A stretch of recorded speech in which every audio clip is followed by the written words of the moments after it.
नहीं, तो मेरी सांसों की पहचान है। जब सारी दुनिया ने सवाल किए,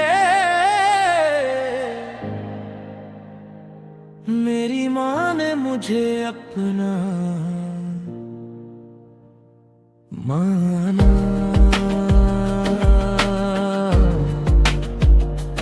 जब रास्ते अंधेरों से भर गए, मेरी माँ रोशनी बनकर सामने आ गई।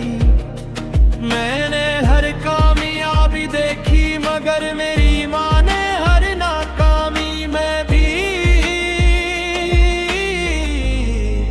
मुझे जीना सिखाया।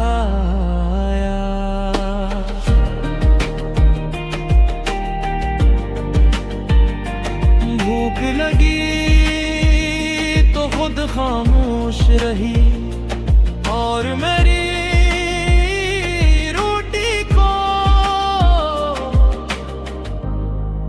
दुआ बना दिया।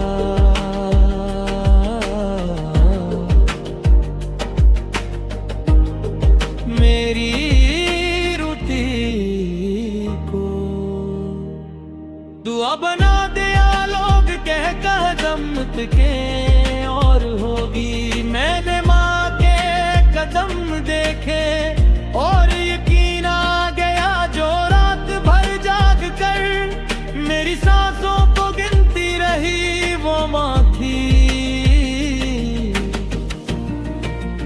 और मैं बेखबर सोया रहा।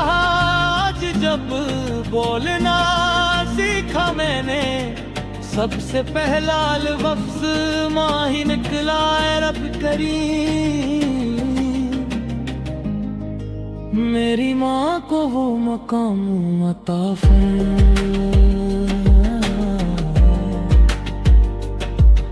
जहाँ